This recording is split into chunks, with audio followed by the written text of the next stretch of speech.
और आज मैं आपके इंटरव्यू में बता सकता हूं कि मेरे 4 गाने जो मैंने गाने गाए वो आज नरेंद्र मोदी जी ने उसको कानून बना दिया है। गंगा मैया के समैया से बचा लए भैया, भारत के कल्याण चाहे तो।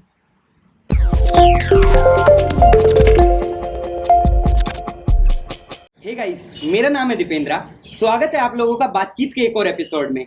तो सबसे पहले जो हमने 3 एपिसोड्स बनाए उनके लिए मैं आप सब लोगों को थैंक यू बोलना चाहता हूं कि आपने उनको काफ़ी अच्छे तरीके से चलाया।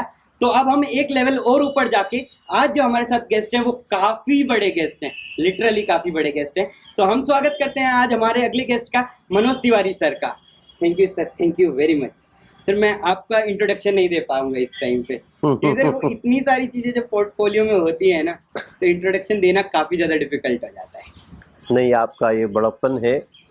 मैं नमस्कार करता हूं आपके सभी जो लोग देख रहे हैं दर्शकों को, और बहुत अच्छा लग रहा है आपके साथ बात करके। Thank you sir. सर तो हम मेरा ये रिक्वेस्ट है सर, इसको हम हल्का सा लाइट मूड में ही रखते हैं इंटरव्यू को। तो सर सबसे पहले जो मेरा क्वेश्चन है सर, सब विकिपीडिया पे सब पढ़ते हैं सर, आपका जन्म कहाँ पे हुआ सर और वो समय कैसा था? मेरा जन्म वाराणसी में हुआ है, काशी में। एक कबीर चौरा हॉस्पिटल है, उसी में मेरा जन्म हुआ, एक सामान्य से कमरे में। और मेरे जन्म पे कोई ऐसे बहुत ज़्यादा बाजे नहीं बजे थे। मेरी माँ को पिताजी लेके हॉस्पिटल आए थे और फिर मेरे जन्म के 3 दिन बाद माँ हमको गांव लेके चली गई। गांव मेरा बिहार में है। सर आपने हार्डशिप्स देखी हैं तो आपने बताया था कि उस टाइम पे इतनी हार्डशिप्स थी कि आपके जब फादर की डेथ हुई तब फोटो तक के आपके पास नहीं थी। आज भी एक ही फोटो है और उसको हम लोग अभी मैं उसको कई कलाकारों को दिया हूँ बनाने के लिए, क्योंकि बहुत धुंधली सी है।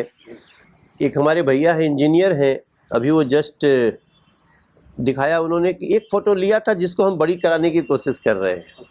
और मतलब आप सोचिए, इतनी सारी खुशियों के बाद हमारे पिताजी की फ़ोटो नहीं है, ये कितनी बड़ी टीस है। दुख होता है, दुख होता है। हमारे यहाँ हम लोग का जन्म हुआ, फ़ोटो ही नहीं है जन्म का। बहुत समय बाद का 1-2 ऐसे ही किसी ने कोई गांव में आके खींच दिया, उसको हम लोग ढूंढ रहे हैं, फिर उसको लेकर के। तो वो जो गरीबी का जीवन हमसे देखा है, शायद वही हमें और शक्ति देती है कि अपनी विनम्रता और ईमानदारी के साथ आगे बढ़ना है। सर अगला क्वेश्चन है जो एजुकेशन पे है सर। आपने फिजिकल एजुकेशन के अंदर पढ़ाई करी BHU से, उसके बाद में सर आप सिंगिंग के अंदर चले गए। सर मेरा जो इस वक्त में डाउट है, अधिकतम यूथ का डाउट होता है सर वो इस टाइम पे, कि हम लोग क्या होता है कि बड़ा रिस्क लेने से डरते हैं सर। प्रोफेशन में हम लोग अच्छा है सर, आपने बहुत अच्छी पढ़ाई करी, उसके अंदर आप बहुत लंबे समय तक आगे जा सकते थे, फिर आपने सिंगिंग को परस्यू करना शुरू किया। सर वो रिस्क कैसे लेने की हिम्मत मिली सर आपको? एक्चुअली मैं हाई स्कूल तो 2nd डिवीज़न से पास कर पाया था, जबकि मैं 8th क्लास तक बहुत अच्छा स्टूडेंट होता था। मैं इंटरमीडिएट तो बस फेल होते होते बचा, लेकिन मैं कभी भी नकल नहीं किया। मेरे जो भी मार्क्स हैं वो मेरी मेहनत के हैं, वो मेरी याददाश्त के हैं, मेरी पढ़ाई के हैं। BHU से मैंने किया, कंपटीशन से ही हमारा एडमिशन हुआ, हमारा मार्क्स से एडमिशन नहीं होता था। वो BHU में कंपटीशन शुरू हुआ था और मैं कंपटीशन से आया, सेलेक्ट हुआ। फिर मैंने ग्रेजुएशन के बाद हमको नौकरी की ललक हो गई, तो गाने का ये सब एक रास्ता खुला। तो मुझे कई रास्तों में लगता था कि ये हो सकता है। फिर किसी ने कहा नहीं, तुम फिजिकल एजुकेशन की पढ़ाई कर लो, क्योंकि मैं स्पोर्ट्समैन था ना, मैं BHU क्रिकेट टीम का कैप्टन भी था। तो मैंने BPED किया, बैचलर ऑफ फिजिकल एजुकेशन, और फिर मास्टर ऑफ फिजिकल एजुकेशन। ये दोनों पढ़ाइयाँ बहुत साइंटिफिक हैं, मतलब एक तरह का वो डॉक्टर की पढ़ाई है।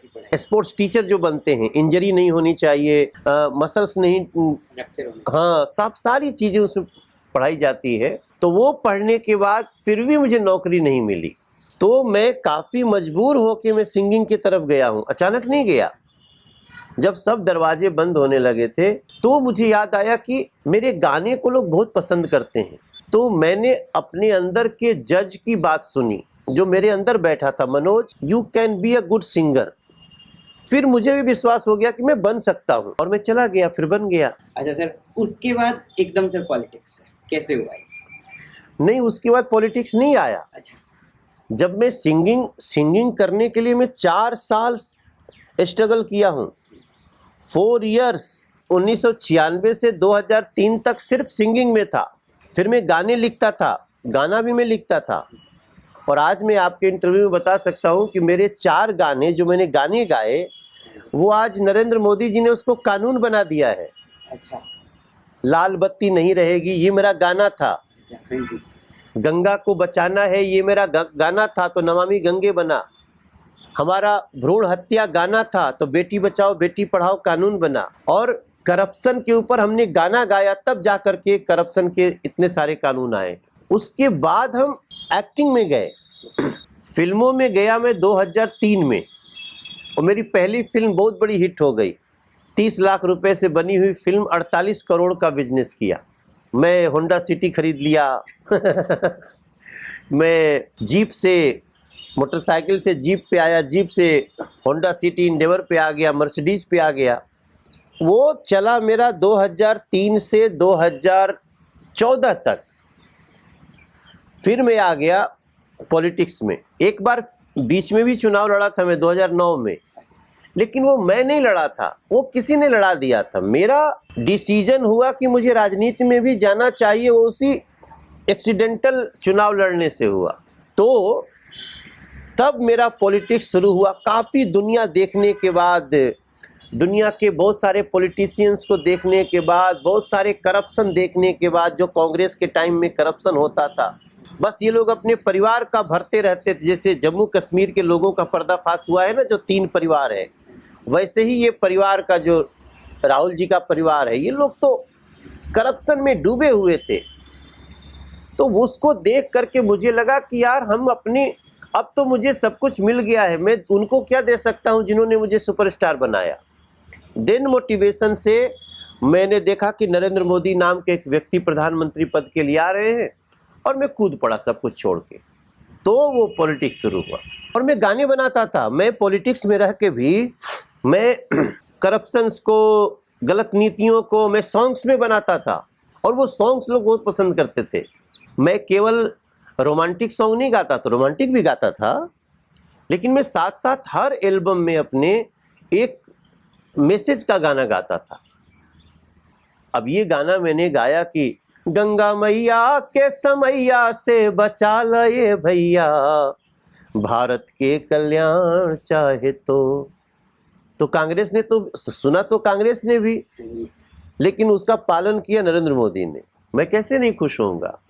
सही कह रहे हैं। अच्छा सर, अगला जो मेरा क्वेश्चन, सर आप स्पोर्ट्स में रहे, आपने एक बार पार्लियामेंट में स्पीच भी दिया था कि बेनिफिट्स ऑफ फिजिकल एजुकेशन, क्या क्या हेल्थ बेनिफिट्स होते हैं, मेंटल बेनिफिट्स होते हैं किसी की भी जिंदगी में। सर इस वक्त मैं आपसे कंप्लेन करना चाहूंगा सर। करिए। मैं सर पैरा स्पोर्ट्स प्लेयर हूँ, नेशनल स्विमिंग चैंपियन हूँ सर मैं। मेरे पास 2 मेडल नेशनल में है, 3 मेडल स्टेट में है इस टाइम पे, और उसके बाद मैं एशियन गेम की टीम के लिए भी सिलेक्ट हुआ। बट सर उसके बाद में सर, ये बहुत ज़्यादा डार्क सीक्रेट है, आगे बढ़ने के लिए मेरे से मांगा गया सर। अच्छा, मैं आपको बाद में बताऊंगा सर, इंटरव्यू के बाद में, उन कुछ व्यक्तियों का नाम, तथ्यों का नाम। बट सर ये कब की बात है? 2017। तो आपने किसी को कंप्लेन नहीं किया? कोई अथॉरिटी नहीं थी कंप्लेन करने। मुझे बता देते। सर आज बताता हूँ सर, मैं आपको, आज मौका मिला मुझे मिलने का। आप मुझे बताओ। तो सर आप मुझे बताओ पैरा स्पोर्ट्स को, स्टेट को, क्योंकि इस वक्त हमारे देश में काफ़ी सारे ऐसे प्लेयर्स हैं जो कि काफ़ी सारे एक्सीडेंट्स के बाद कुछ पार्ट्स उनके दिक्कत हो गई, उनको डिसेबिलिटी आ गई, या फिर कुछ लोग बचपन से ही, क्योंकि सिस्टम ऐसा ही चलता है कि भाई माल न्यूट्रिशन बहुत ज़्यादा हमारे देश को डोमिनेट किया एक टाइम पे। तो सर पैरा स्पोर्ट्स के लिए गवर्नमेंट क्या कर रही है सर इस टाइम पे, या क्या करना चाहिए आपके हिसाब से?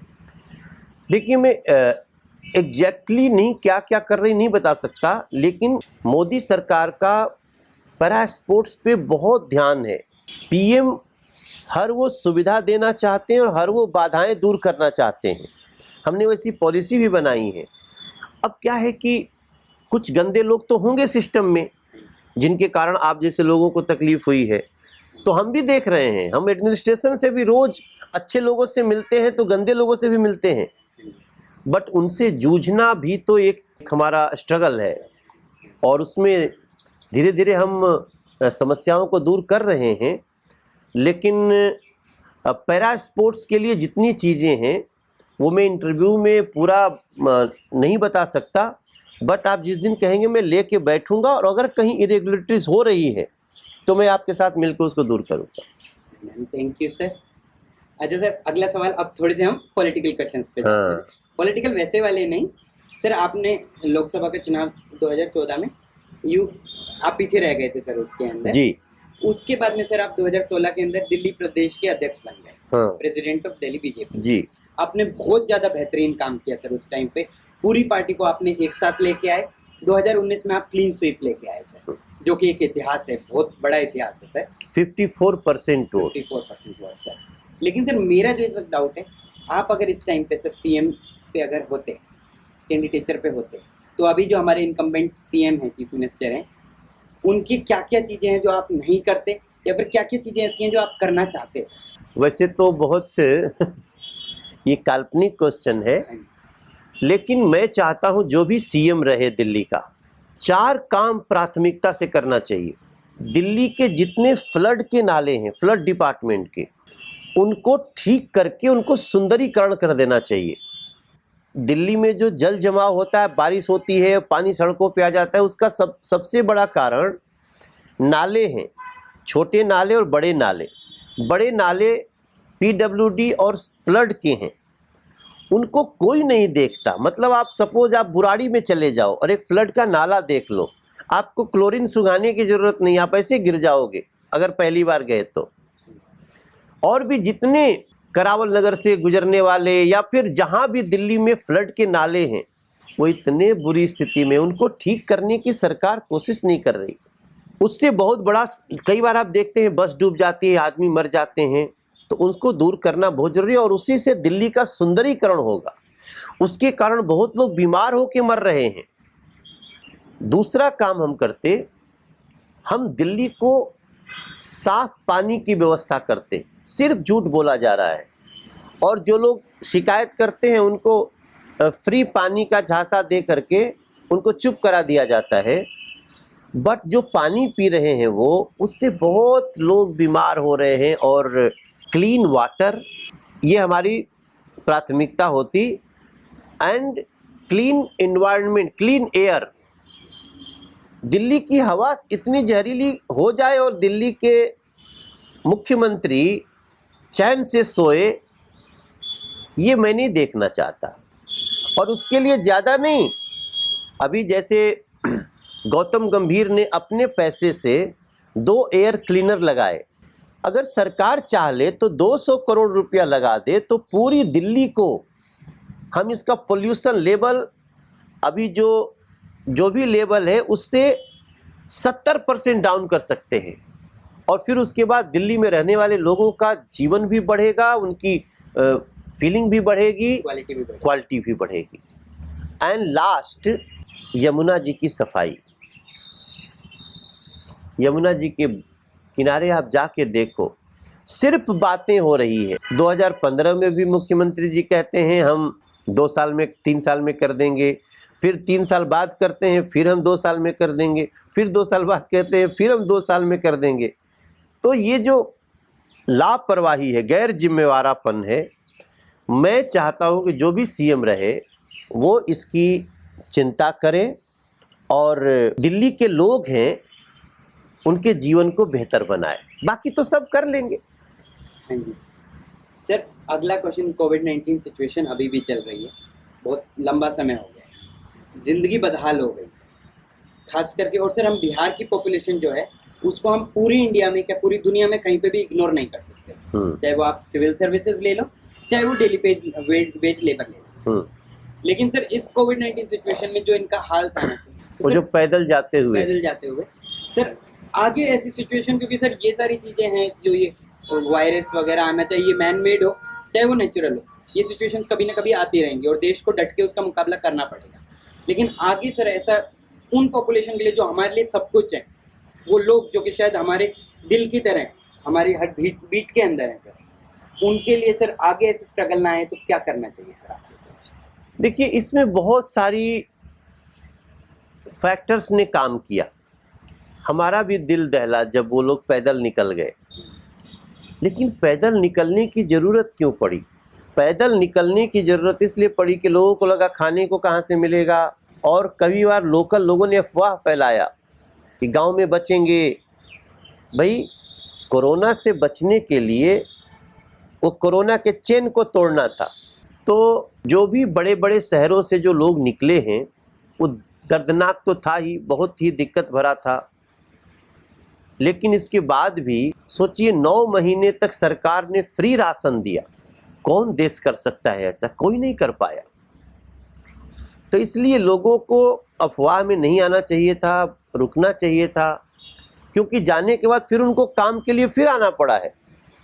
तो लोगों को समय के साथ महसूस हुआ। ये देखिए स्टेट गवर्नमेंट की जिम्मेदारी होती है। भाई सब चाहता था ना कोरोना फैले नहीं, और नहीं फैलने के लिए यही था कि जो जहाँ है वहीं रुका रहे।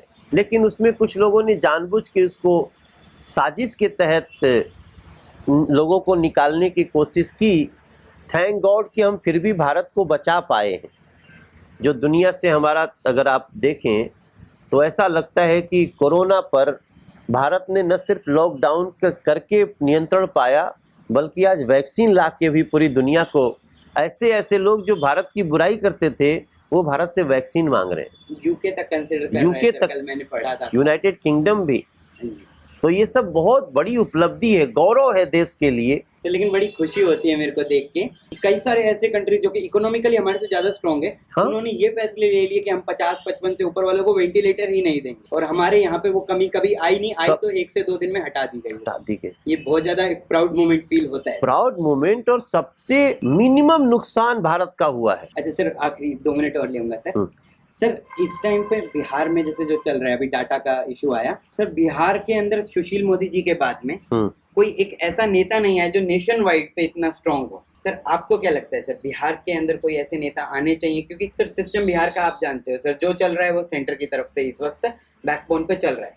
इंटरनल सिस्टम सर कहीं ना कहीं कोलैप्स है सर, चाहे वो फ्लड्स हो, चाहे वो खाना पीना हो, चाहे वो लोगों की हेल्थ हो, स्कूलिंग हो, हर चीज में सर बिहार। नहीं देखिए, नीतीश कुमार जी बहुत कैपेबल हैं इन सारी चीज़ों को करने में। और इस समय बिहार की, मैं बिहार का हूँ ना, तो बिहार में बहुत सुखद परिवर्तन हुए हैं। और बिहार के लोगों को दूर से कई लोग इसमें भ्रमित भी कर रहे हैं। बिहार इस समय अच्छे हाथ में है। बिहार के लोगों का अनाज भी इस बार MSP पर बिका है। और बहुत सारी चुनौतियां हैं जिसको हम ठीक कर रहे हैं, जूझ रहे हैं। वो एक रूटेड थी, उनको ठीक करने में लंबा समय लगा है, और बहुत कुछ ठीक भी करना है जिसको हम कर लेंगे। सर उम्मीद है कि जल्दी से ठीक हो, क्योंकि वो हमारा दिल है सर। बिल्कुल बिल्कुल बिल्कुल, उसको हम कभी इग्नोर नहीं कर सकते, और करते हैं तो हमसे बड़ा बेवकूफ कोई नहीं है। जिया हो बिहार के लाला। अच्छा सर, एक रिक्वेस्ट रहेगी, आप जाते जाते प्लीज बोल दो, दीपेंद्र यादव के चैनल को लाइक करो, शेयर करो, वीडियो को सब्सक्राइब करो। देखो नमस्कार, मैं मनोज तिवारी, और दीपेंद्र यादव के चैनल को आप लोग लाइक करिए, सब्सक्राइब करिए। इन्होंने आत्मनिर्भरता की एक मिसाल पेश की है, और मुझे इनसे बात करके बहुत अच्छा लगा। I am proud of Deependra Yadav work. आप लोग जरूर इसको सब्सक्राइब करें, लाइक करें। नमस्कार।